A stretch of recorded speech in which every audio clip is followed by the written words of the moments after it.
Hello, everybody. Welcome to the NobCast. Qatar 22 World Cup is now over and complete. We've seen all the matches, we've seen all the storylines, all the drama, and it ended in a glorious moment in respect of football. Probably the moment most neutrals would have wanted. And Lionel Messi, who was already the undisputed greatest of all time, solidifies his legacy and status. Argentina win the World Cup on penalties in maybe the best ever World Cup final, certainly the best in recent memory. Today, Gaskey and I, that's Gaskey by the way, opposite me. Hello, Gaskey. Hello.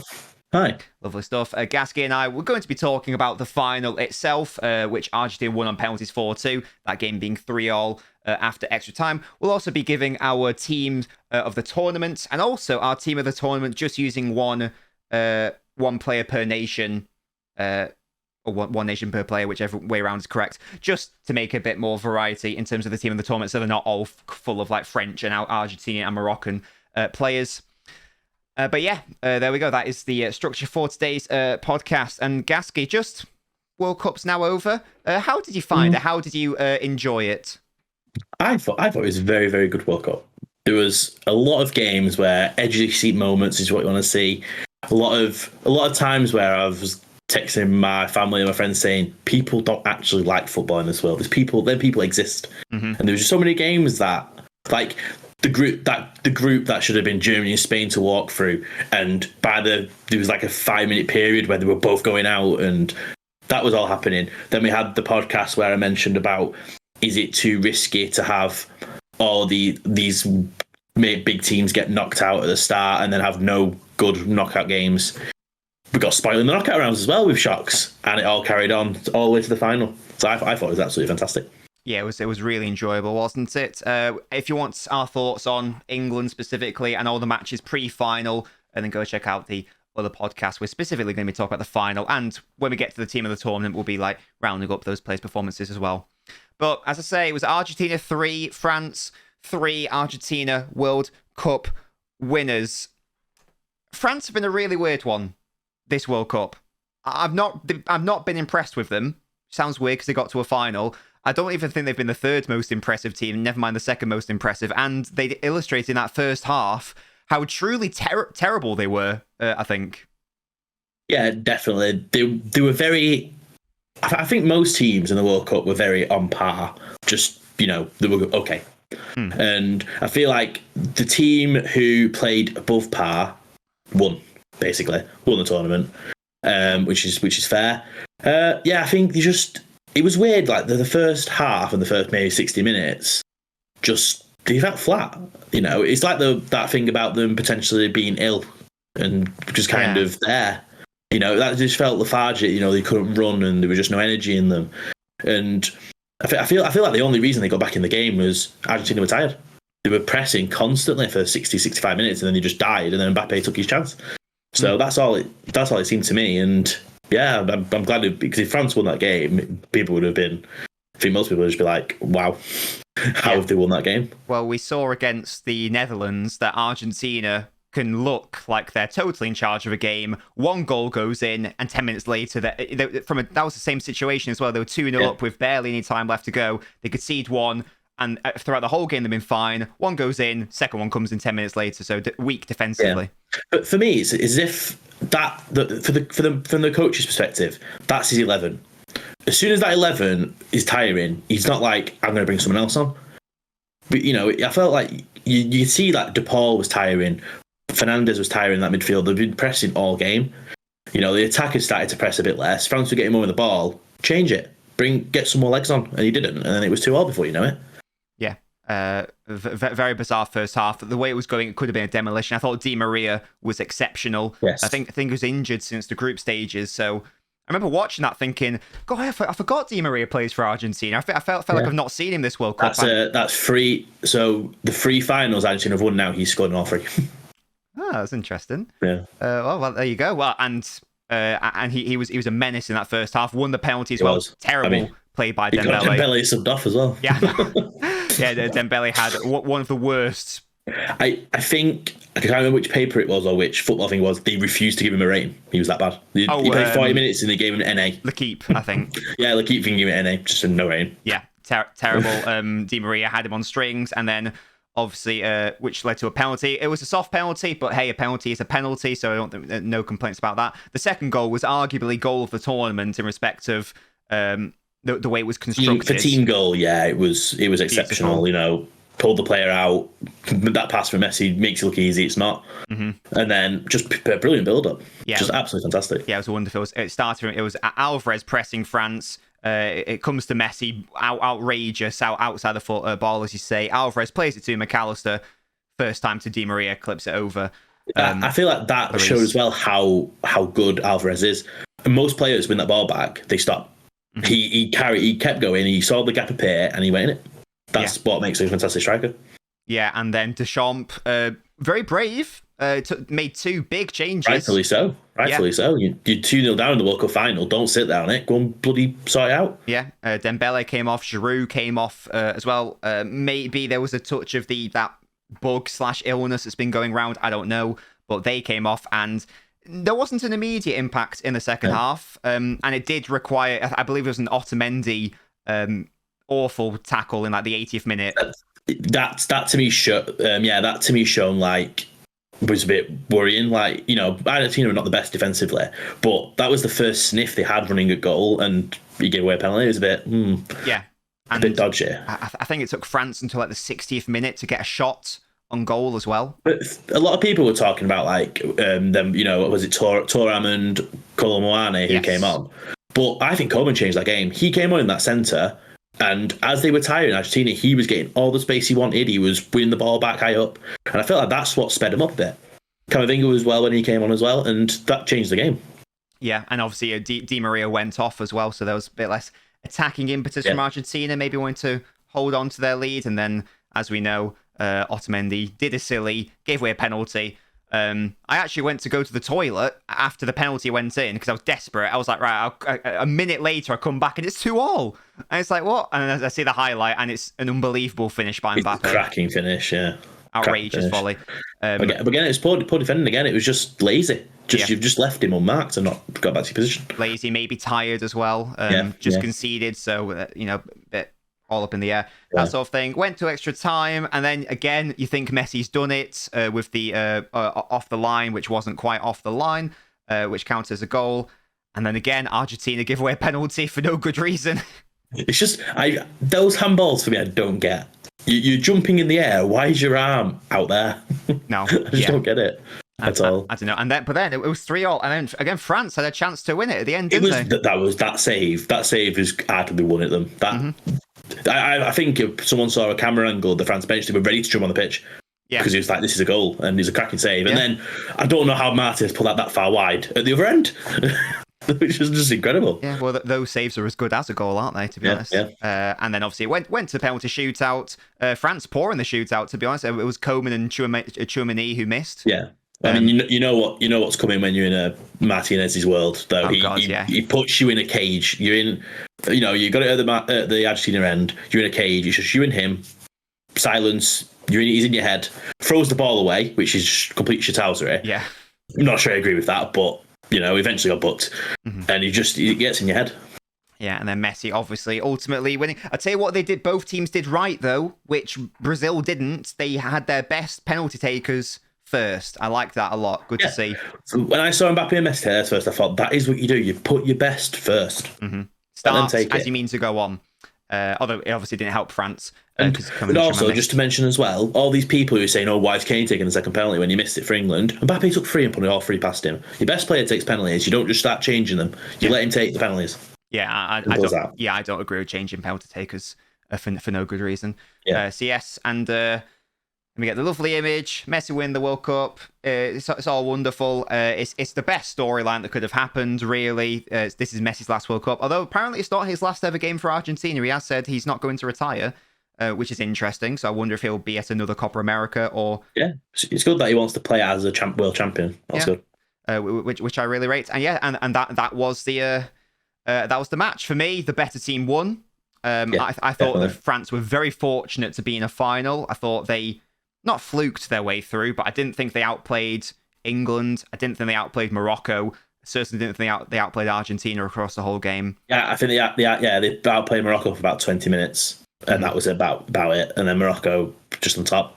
I feel like, without sounding too biased, if we're going to go off performances through the World Cup, I think an England Argentina final would have been, in terms of quality of the football, would have been the best to get that you could have got. But yeah, the best team in the total tournament won, I think, which is good to see. Yeah, I think that's fair enough. And as I say, Messi finally gets his World Cup.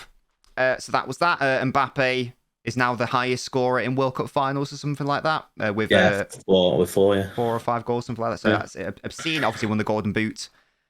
And he's he 4? Is he on 12 as well? He's 4 off the record in all World Cup finals. He's definitely going to break that quite. Oh no, he's got another 3 World Cups to go. Yeah, easily. So that was the World Cup final. A very, very exciting game. Can't remember a better World Cup final in terms of entertainment. Anyway, it took 60 minutes to get going, but 50% of the game was the best. The 50% of it was just a bit. Well, this is a bit anticlimactic. Yeah, it was very one-sided. Then it turned into something really good. Yeah. In fairness, as we've applauded Deschamps for that, making the hard decision, but nevertheless the correct one. So that was thing. Gaskey, shall we get into our teams of the tournament, or did you want to say anything else about the World Cup final? No. In particular, wonderful stuff. Okay, so we're going to do 2 teams of the tournament. We're going to be doing just our overall one. And then we're going to be doing one where you can only pick 1 player per nation, just to make it a bit more interesting.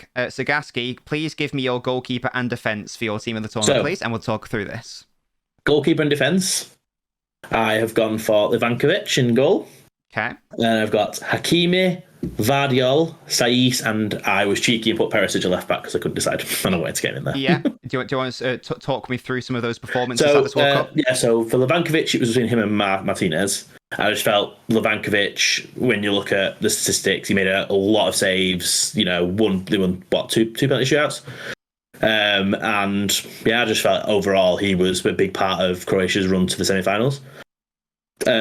Hakimi, I struggled to pick a right back. I mean, Delo played well, but I think Hakimi just showed his level of how, in that Morocco squad, how good he is. Vardiol was fantastic, 20 years old and running basically controlling the defence for Croatia. I had to have another Moroccan defender in there, considering they don't concede. Obviously, until later on in the tournament. But yeah, and I thought Perisic was fantastic the whole way through the tournament. I know I've only picked 2 countries there for the whole defence, but that is what it is. That's fine. But Perisic, I felt Perisic played well. It was difficult to put him in at left wing, and then as soon as he played that game at left back, I felt, I'm having him in. I don't care. No, that's absolutely fair enough. So yeah. Mine is we haven't told each other our teams, by the way, so we are reacting to these for the first time, I think. In goal, I've gone for the Moroccan goalkeeper and the lead singer of U2, Bono. I've also got the 2 Moroccan fullbacks, Hakimi and Mazraoui. I've got Vardiol as well from Croatia, who had a really good tournament, apart from the 1 game, but that was because Messi's Messi. And I'd say the 1 game, it was just that one probably good moment. Yeah, exactly. And I've also gone for John Stones, who I thought was borderline flawless this tournament. I can't really think of any time where he made a genuine error or he could have done better for a goal or better defensively. I thought Stones is not a flashy defender. He does his job very calmly and very quietly, but he just makes it look really effortless and easy. And I thought Stones was sensational this World Cup, to be honest. As I say, Mazraoui. Yeah, I agree with that. Yeah, you touched on Hakimi. You could make an argument for Walker, but maybe if England got a bit further, but I don't think so. I think Hakimi takes it. Left back's probably the position I struggled with the most.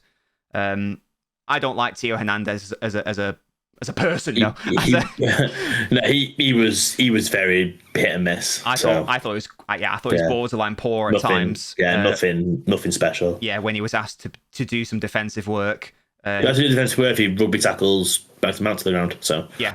And even in the final against Argentina, I thought he got run around far too easily. Yeah. He's got a hard job, to be fair. Mbappe doesn't track back, so it's hard for him. But at the same time, there's definitely an effect there, isn't there? Yeah. So and then as I've talked about Stones, and then Gvardiol, you've already touched him. So yeah, so similar. So mine's very Moroccan focused, which is fair enough because they had one of the best defenses, if not the best defense in the whole tournament. Gaskey, give me a midfield, please. So midfield, I've gone for Griezmann, Amrabat, and Enzo Fernandez. Okay, tell me more.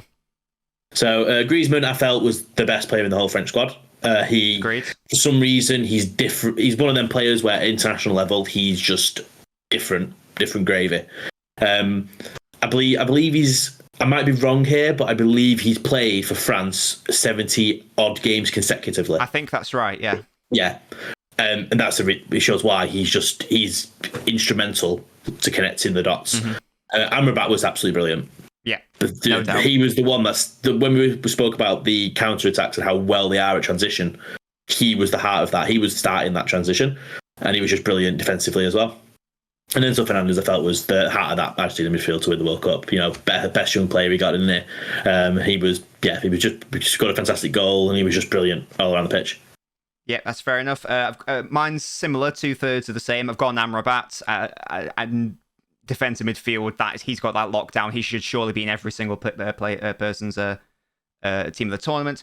I've also gone for Griezmann in attack and midfield. I thought he was the second or at the worst third best player of the tournament. He's certainly France's best player.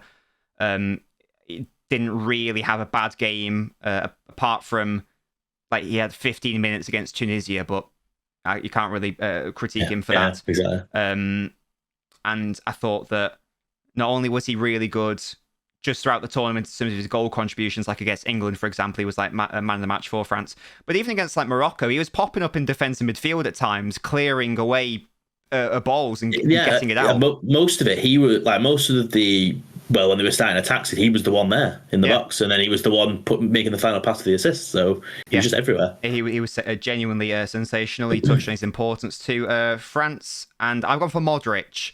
As in that final position. To be fair, when I picked Enzo, that was the one I was deciding between that final slot. Yeah, I think Modric is showing how he's sort of like turning into sort of like a Pirlo type in respect of his age doesn't seem to be an issue. Fine wine.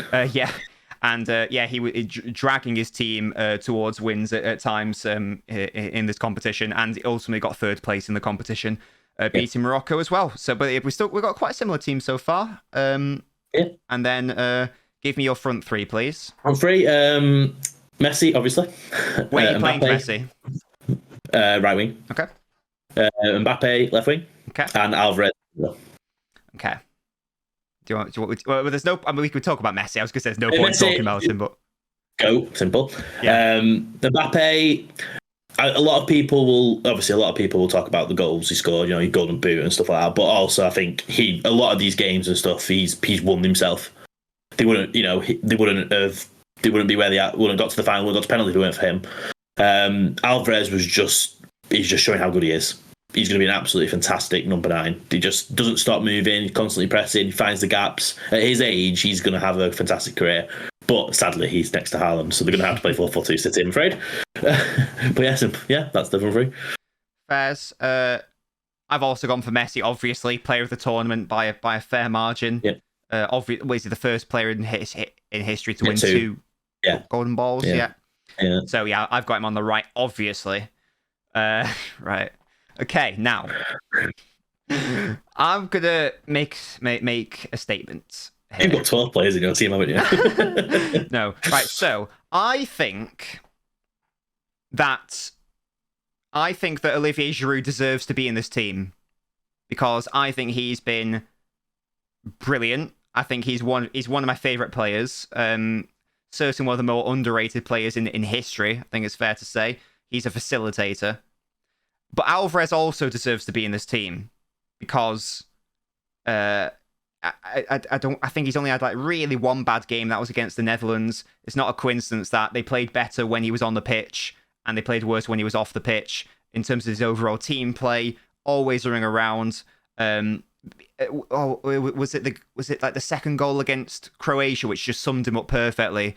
Where in the semi-final, where it's terrible defending, obviously, but he's running and the defender tries to clear it, bounces off him, keeps running, bounces off him again. Proper FIFA goal, and he just give up. Obviously, you can talk about the fact that there's luck involved. It's gone perfectly back to him every time, but most players might just give up and go, "Oh, I'm not chasing that." Commitment. Yeah. Now, so I right. Okay.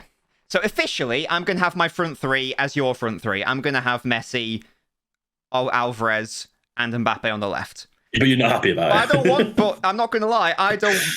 The only reason I'm doing it is mainly because I can't bother with the grief of not putting Mbappe in. I do not think that Mbappe deserves to be in there over Alvarez, and I actually don't care what anyone thinks about that. Before the final, you can't look me in the eye and tell me that Mbappe had a better World Cup up until that point than Alvarez. He just didn't. He didn't. Yeah. It is fair because I think which game was it? He scored 2. He got 2. Who did he play? He scored 2 fantastic goals. Was it in the group? Was it in the group? Oh, sorry. Who are we talking about? Mbappe in the group, was it? He scored 2, didn't he? And he scored that against Poland. 2 beautiful goals. In Poland, for the Poland game, he was brilliant against Poland. That was a fantastic game. But yeah, I wouldn't say overall. I think they were better. But I think just it's difficult not to put him in. It is, yeah, and because he played well against Australia, scored a goal. Played very well against Denmark. I believe he scored twice. Didn't play well against Tunisia, but he only had like 25 minutes. So I'm not really going to have a go at him for that. Yeah. Played very well against Poland. Scored 2 very good goals. I would question the goalkeeping and the defending, but still 2 very good goals. But he was poor against England. Don't care. He was poor against Morocco. He was very he was quiet in them games. Yeah. It's obvious that because he doesn't track back, he's always ready to attack. If a team isn't attacking, he just doesn't do anything. He's very, very similar to Ronaldo in that regard. Unless the team is constantly in the 6-yard box or constantly in the final third, you forget he's on the pitch.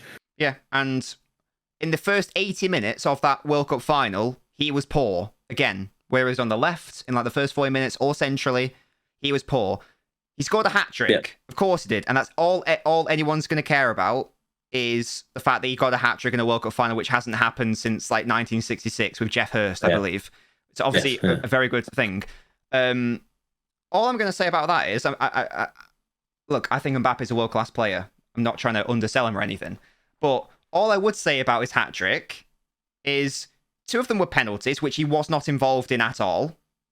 And the second, it was a shot for the second one. Apart from that, oh, sorry, yeah. I think to be fair, I might be misremembering. I was very drunk by that point. Okay, so I take that one back. But the first penalty had nothing to do with. The second goal is unbelievable, world class volley. I'm not saying that Mbappe had a bad game, but I am saying for 80 minutes he was non-existent, and just because he scored 2 penalties and a very good volley, that doesn't mean I don't think he was the best player on the pitch in the final. No, I felt in extra time he could easily have been the one to win the World Cup for France, especially his little dribble he had near the end of the game when he went round about 4 of them. Yeah, and he became unstoppable at that point. But like you said, for about 70, 80 minutes he didn't do anything. Yeah. So, and that's, it's a fair point. But the problem is, it's one of those where, like you said, for the grief, you don't put him in, people assume you're saying you shit. No, you're saying that someone played better throughout 7 games. Exactly. And I think a better front 3 would be Messi, Giroud, Alvarez. But because Mbappe won the Golden Boot, that's not acceptable. Technically, you could, because Messi, theoretically, they play 4-4-2. So technically, you could move around a bit. But I'm not that bothered to not put Mbappe in. So I'm putting him in, but I don't want to put him in because I don't think that you're not happy about it. Yeah, I don't think that just because you score goals doesn't necessarily mean you've had a good game. A player can have a really terrible game, score a random goal which wins the game, and no one talks about how bad the game was. They just say, "Oh, he scored the win. He was brilliant." Well, no, I'm pretty sure there was, as a United fan, there was a lot of games last season that Ronaldo did that. Yeah. People talk about, but he scored this many goals. But yeah, but he was shitting most of them games. Yeah, and also even I'll use a player who I love, Aguero, in that infamous game against QPR. He was shit in that whole game. He was so bad. But you forget about 90 minutes because he's won you the title. Exactly, but he scored the goal, and that's all anyone talks about. And there was another one. He actually scored a hat-trick against Bayern Munich in the Champions League. He didn't have a good game, but he happened to score 3 goals, and that's all anyone talks about. He was rubbish throughout the whole game. So I'm putting about that's what makes a good striker, isn't it? You score a hat-trick while you play shit. Yeah, and if all a player's responsibility was they are solely a poacher and they're not expected to do anything else, then maybe I could accept it. But that's why it's like what you were saying before about you've got two centre backs. One gets like Croatia, for example, right? Vardiol gets all the plaudits. Lovren's next to him, and they haven't conceded a lot. Lovren didn't play poorly. It's just the other guy played better. Mm-hmm. But it doesn't mean the other one played poor. Whereas like Giroud's job is literally to stand in the box and put the ball in there. And he's one of the best to ever do it. Underrated in that regard. Like his goal for England proved that how good he is, and because he does that, because Mbappe is all stylish with how he plays, he gets talked about more. Yeah. So that's just how it is. Yeah. Just football. So therefore, I expect Mbappe to do more than quote just put it in the back of the net, because I'm told that he is very good at doing everything else. But he's in the team. Okay, he's in my team of the tournament, guys. Okay, I've done it. I've done it. Swap over. Paste. And so now we've got our next team of the tournament. I just want to touch on, just because you mentioned centre halves there, I just wanted to talk about, just before we move on to the next team of the tournament, how is this Argentina side sort of, I'm not trying to downplay what they've done, because they have been good. Is this the weakest side that's won the World Cup since, what, like, I don't know, the 21st century? Is this the weakest World Cup side winning? It's definitely up there, because I can't think of anyone weaker. Well, the example is they played 85 minutes without making a sub. So clearly he knows there's no squad there. You know, he'd rather play an Enzo Fernandez and De Paul in midfield running to the ground dead than bring on a sub. So there's obviously nothing. There's nobody on the bench, I don't think, to do that job again. Like if we just look at the ones post 2000 for argument's sake, France in 2018 they were better. Germany 2014 were better. Spain in 2010 were better. Yeah. Italy in 2006 were better. Brazil in 2002 were better. That was arguably the best team ever. Yeah, 2002. So exactly, yeah. So yeah, I'm not having a go at them. I just thought it was an interesting thought. That it's probably in terms of like the quality that's there. It's, because let's put it this way, their defense isn't good. No, well, the Netherlands game in the final is evidence that once they're tired, the defense is vulnerable. And if Otamendi is arguably your best centre half, then you're in trouble, because he's always, even when he was good for City, he was always inconsistent and had a climb. There's your evidence, as we saw. I mean, I'll be fair. I don't like the guy, but Romero played quite well. Yeah, he wasn't poor. Yeah, but even he had a mistake. It was the Saudi Arabia game where he was just made. It's crazy. It's crazy to think that this World Cup all started with them losing to Saudi Arabia. It's just like now they've lifted the trophy. It's just like it's a Cinderella story, isn't it? It's like Spain in 2010. Spain lost to Switzerland, didn't they? Mm-hmm. But yeah, so now let's do our potentially more interesting teams of the tournament, where, as I say, you're only allowed to have one player per nation. So let's work from the front backwards, because I feel like the back is going to be... That's how I picked it. Yeah, that's going to be where we might be struggling, because you're naturally inclined to have the better players in your front line, therefore you run out of teams to go back. Have you got any very interesting shouts? I've got one very interesting shout, and you'll probably go, why? I don't know if they're interesting, but I've got an interesting one. Let me have your front three then, please. And also, just to say, I have some picks I've made because I don't want to just pick the same players from the other team. There's a couple that are the same, but so I have to have Messi again. That's my Argentina shout. Of course. Gakpo, Netherlands. Good shout. And Ziyech for Morocco. Interesting. Ziyech played well as well, and I wanted to put a different Moroccan in. That's fair enough. I've gone for... I didn't have any gripes about putting Mbappe in this time. He was just my French pick.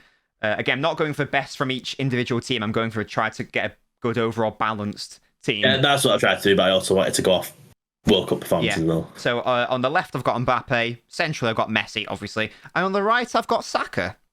Who I thought was really, I thought he was really good in this tournament. It's a good option at right wing as well. The France game, he was incredible. I didn't think he was that good. I always felt like with Saka, he needs a bit of fire. He comes across very timid on the pitch. He needs I feel like the amount of times he was not getting free kicks in that France game, he got annoyed, and you could tell, and he started to just play how well he can play. But yeah, I'm a fan of Saka. Yeah, so I've popped him in there because obviously we do need an England player, so I thought that was a good choice. Gaskey, let me have your midfield, please. Midfield three, I've gone for Bellingham. That's my English shout. Okay. Casemiro, Brazil Yes. shout. And Griezmann, my France shout. Very good. All strong picks. I've also gone for Casemiro. I thought he was probably Brazil's best player, maybe more Richarlison. I've gone for Bruno Fernandes because I thought I was going to go Bruno. Yeah, because I thought he was. It's a shame because if Griezmann didn't exist, he'd quite easily make the team of the tournament, I think. Yeah, I think so. But Griezmann does exist, so that's the thing. Yeah, I thought Bruno was excellent. excellent. As a United fan, can I just say now, right? I know he has these times when he's shit and he moans and stuff, but he's a fantastic footballer. People who try to downplay him, he is. Oh, he's very good. Just needs to show it more, I guess. Good. And he needs to shut up. That's what he needs to do.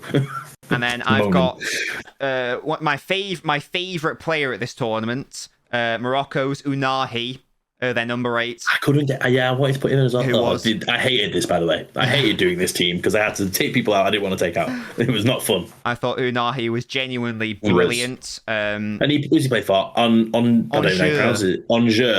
Angers. So they're like this. Ooh, money to the bank. Exactly. No idea if that's how it's pronounced, by the way. It's not going to be Angers, is it? Well, exactly. So I'm assuming it's Angers. But yeah, so I think he's like 22 years old. He's had one full season in France. This is now his second season. It's never wise to scout purely based off World Cup stuff, but surely he's worth a look at.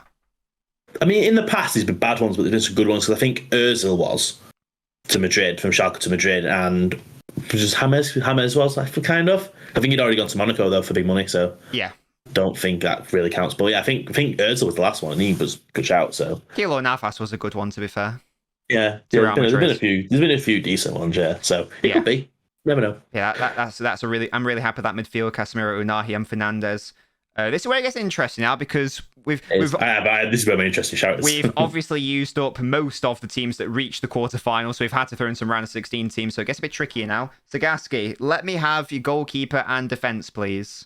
Oh, goal. I've got Szczesny. I also have Szczesny. Right back, I've gone Dello. Okay, interesting. Left back, I put Perisic again because I couldn't think of a left back. That's fair enough. Centre backs, I got Rodri. I also have Rodri. And my fun shout was that Sutar guy for Australia because I thought he was fucking brilliant. Big 6'6" guy, and he was an animal. Interesting. Okay, I can't even really remember him, to be honest. I just remember him from I think it was the Argentina game, and he was just there blocking everything that they were throwing at him, and I just thought he was brilliant. I like that. Yeah, as I say, I've also got Szczesny, who was very good. Wasn't good against France, to be fair, but he did save a penalty from Messi. He was good in the Mexico game, was it? I thought he had a decent tournament overall. Right back, I've got, I don't know how it's pronounced. He plays for Senegal, Sabali. He was good in the group stages. Didn't have that good a game against England, but no one did. But I think that's a decent shout for right back. I've gone for Gvardiol, again, Croatia. Yeah. Also went for Rodri. I thought that both Rodri and Laporte, to be honest, I thought were really good for Spain. The reason why they got knocked out was because they didn't score enough goals. Especially out of position as well. Yeah.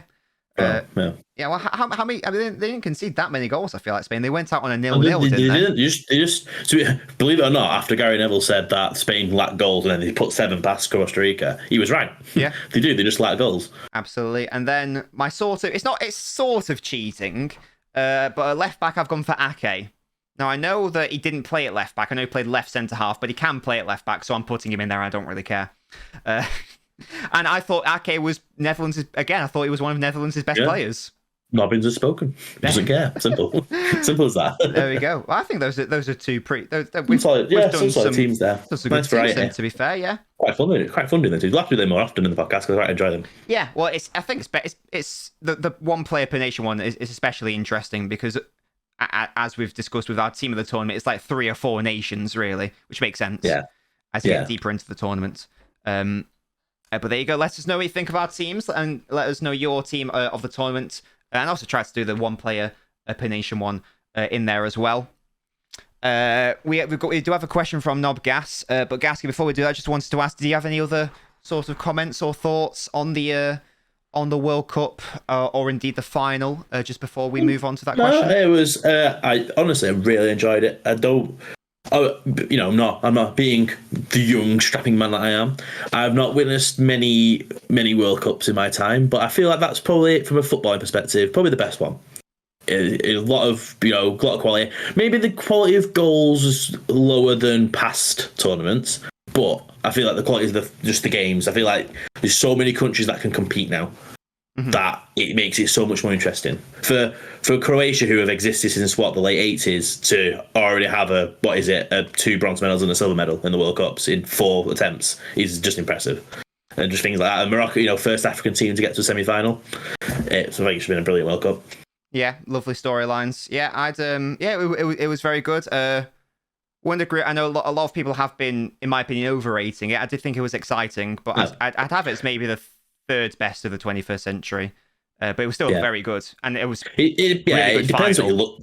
It depends what you look for. It's like people. I think people enjoy underdog stories. So Saudi Arabia beating Argentina, they love that type of thing, and Brazil getting knocked out. Whereas I'd rather 2002, all the absolutely amazing players playing at the best of their abilities, and that's why I enjoy the most. So yeah, I like a bit of both. I like the upsets, but I also like the high quality of football and just what I was alluding to earlier with Argentina being the worst champions of this century.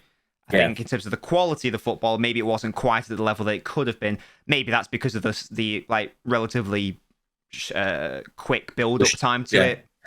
And then knowing full well you're going straight back out.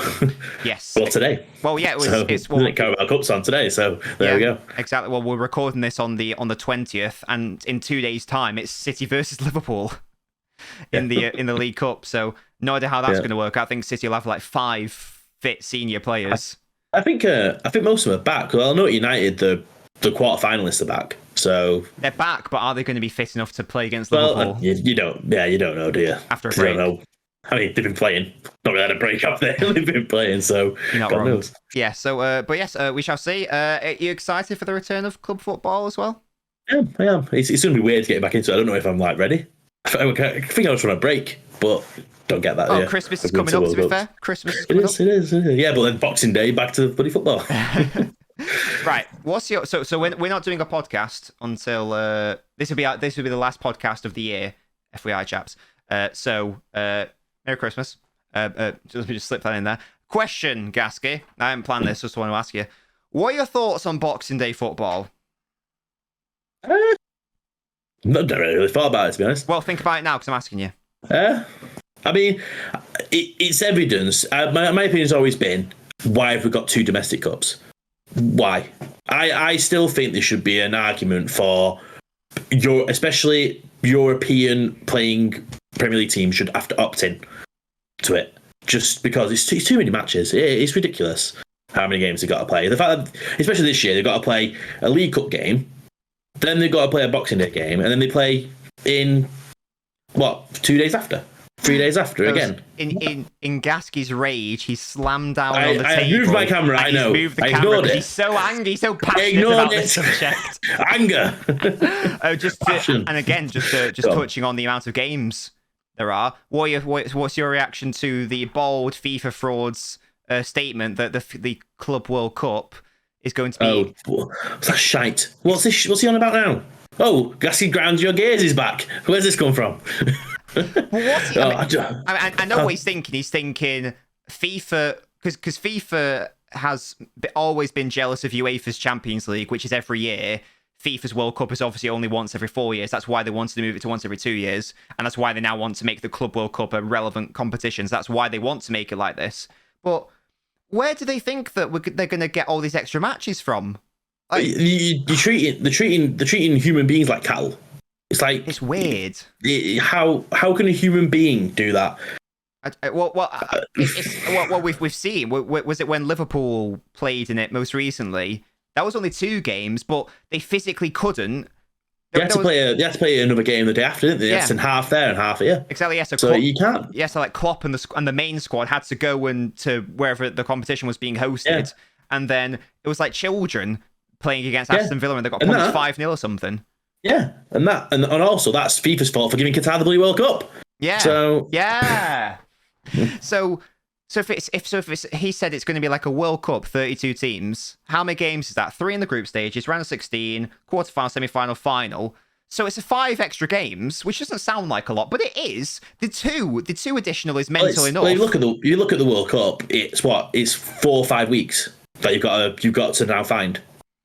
You're basically so the limited summers. So the world's best players in 4 years have their Continental Cup and the World Cup. They get 2 summers off, and you're now removing another summer. So you're giving these players 1 summer to themselves, pretty much. It's so weird because it's every year. It would be every year as well, wouldn't it? I just don't get it. Okay, every year. So they don't. So basically, these people don't get summer. Yeah, they don't get a rest. Basically, I just don't. The only way I can really think of it being done is if you say, if like the European teams just decide, right, well, we can only send our youth team, because you'd have to miss league football, wouldn't you? Well, look at it this way: the under 23s for the Premier League teams or the big teams play in the Papa John's Trophy, don't they? So they're happy to go and play against. I think United played against Bolton the other day. And they're playing in these big games. These are their big games they get in. And then, obviously, I think if you're going to tell them you're going to go and play against the best countries, best teams in the world, they'll probably snap your hand off at it. But it's just, that's what'll end up happening. Yeah, it's just so really weird. I can't really. I can't see how it could happen. I know that it can't work. So you think hopefully, if for example, if UEFA, who don't like FIFA, if they came together and collectively said no, we are not going to let you do, or if like the Premier League teams, for example, came together and said, well, no, we're just not going to release our teams for this competition, then it would be dead in the water because, okay, I was going to say no offense, but yeah, I guess I don't care. Non-European club sides, realistically, and I'm being elitist here, realistically, it's only the European sides that are like, and a couple of South American ones that are like, actually relevant to respective club football. Well, what do they have? They have probably a league that's got limited number of players in it, and one domestic cup. They play not as many games as these European teams play, so they'll be up for it, but the rest won't. Yeah, exactly. And you can say, oh, that's really elitist. I guess, it is. To be honest, I guess it is. But that's where all the best players play. Yeah, but I don't really care. So we are looking at it with, European club lenses, but yeah, of course we are, because they're the ones most affected. And all these teams and these players have got to deal with the new UEFA Champions League structure in a couple of years. So more games as well, which I just don't really understand. And already this is somehow turned to a rant on the Club World Cup. You've got a free segment here, listeners. but I mean, let's be honest. Already, it's not an irrelevant trophy to win, because it's still a nice trophy to win, but honestly, again, from a European club perspective, you don't really care about. Like, for example, when United won it, did you really care that much? I didn't even pay attention. I didn't know. I forgot they were playing in it, to be honest. Yeah, it's sort of like on par with like the Community Shield sort of vibe. It's like that sort of. It's like it is. It's just you're going. It's nice to win. One of those, all I remember from it, like when United played in it, was you end up 3 games behind everyone else in a very competitive league. And then it's like you feel like you're under more pressure, because you're like, oh, we have to win these games in hand now. Yeah, and that was then, and this is now with an extra 5 games, or in 2 years, whenever they want to introduce it. So hopefully that gets pushed back against. But it's just another example of FIFA's greed, and this president is literally worse than Sepp Blatter, and I did not think that was possible. But there we go. Right, that was a little rant there. Sorry about that. Well, I'm not sorry about that, actually. No, I thought that was a good cathartic rant, in fairness, and justified as well, because he's a big fraudulent man, Infantino, or wherever he's. Never hire a bald man. Learn. Who said that? Was that Gandhi? Me. You just then. Quote Gaskey, never hire a bald man. There we go. That was the World Cup. That was the World Cup final. That was a little rant. I can't remember if I cut you off or not when I asked you those supplementary questions, Gaskey, but did you have any final thoughts on the World Cup? No. No? No. Fair dues. We now go to NobGas. We just got a quick cheeky question from DR. Thank you so much for your questions, guys. And thank you all for your support on the old Patreon. And DR asks, it's a Christmas question because it's a Christmas. Christmas is just around the corner. What was yours and Gaskey's most memorable Christmas present? Gaskey, do you have an answer for me? Well, so that is a good question because there's been a lot. In terms of, well, no, not in that way. Shush. In terms of memorable, I'd probably say back in the day when I went through my Lego Star Wars phase. I remember wanting the MTT, the droid carrying units. Oh, the brown one from the Phantom Menace. Yeah, I love that. And you couldn't get it anywhere. And I remember my auntie, she went. I realised my mum told me she went to the effort of on an eBay finding one, and then somehow getting one. And then I got it for Christmas, and I was amazed because she told me that she won't be able to get it because it's wonderful. Everywhere. That's good. Do you still have it? No. Oh, no. I've still got mine. It's on a shelf. On display. It's not here. Do you know what? I need to go and look at my mum and dad's loft because I reckon there's loads of Lego in there. God knows what's in that loft. Especially nowadays, it's quite expensive Lego. It's very collectible. Doesn't appreciate. No. That's a really nice present. A very good shout. On a similar line, one of my favourites was probably a Lego Star Wars. The AT-AT from the Battle of Hoth in the Empire Strikes Back. But it had a battery in it, so it's automated. So it walks. It walks. It walks on its own. Yeah, how sick's that? And that's in my games room. That's the smaller one, isn't it? Because there's a new one in it that's like huge. I think it's that big, maybe. Yeah, I think there's like an ultimate one. I mean, that's massive. Oh, yeah, it's not an ultimate one. Yeah, it's just mental Lego nowadays. But probably the most memorable one was when I was properly into. I still like it. But when I was properly into collecting Yu-Gi-Oh, and I was missing one piece of Exodia, the Forbidden one. I needed the left arm, I think. And it was that was before like all the reprints came out, so it was like an original one, so it's quite expensive. I imagine. How do you wrap that up? Well, it was like one of the first ones I opened as well. It was like in a little stocking, and I was like, "Oh, wow, Exodia is complete now!" Yeah, that was brilliant. But yeah, loads of lovely examples of presents. Just to add to the old Christmas stories, I remember I did get a bike once, and I rode it down the patio stairs and cut my head open, just to add an extra little bit to the story. Why so that was an interesting present. What was going through your brain? I was a child. I'm an idiot. That's what kids do. Kids are stupid. They just do stupid shit. They go, "This looks fun. Let's do this." A&E. Not good enough. Just kids. A&E. Oh, but there we go, guys. Thank you so much for listening to us this year. We're going to take a break now because it's Christmas, and we want a break. We want to. Yeah, exactly. So we will be back in the new year. I'm sure there'll be like a match after a match week of Premier League football. I'm sure. In fact, let me see when the next fixtures are, because there might be a particular match week we might want to talk about. So, for example, Chelsea. It looks like Chelsea. God, City played Chelsea and then Man United, all in a row. And it spicy. It is spicy, and that title race could be over by the end of Jan. And that game is on the 5th of January, so maybe like the week commencing of that match, we can look to do the next podcast, but that will be in the new year, where club football resumes. I've been Nobbins. Gaskey's been Gaskey. Gaskey, do you have any final words for our viewers going into the festive period? Because you're not going to see them until the new year now. No, I won't. I won't. It was a fantastic Christmas. Get all the goodies that you want. And that fantastic new year. We'll see you then. And potentially there may be a Nobbins versus Gaskey live stream watch along of the Manchester Derby. Oh, it may happen. It might happen. If Gaskey and it wants could end to in do tears it. for me. So. Or me. You never know. Never know. Strange things happen. You could see me gloating over him just while he's stressing out at his team, and I've just got my beady eyes and a big smile on my face. Beady eyes. On him, like. There we go.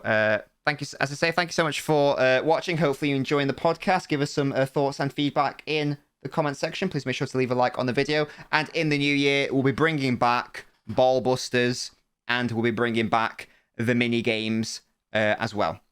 But until then, Gaskey's been Gaskey. Goodbye, Gaskey. Bye. I've been Nobbins. Goodbye. And we'll see you next time.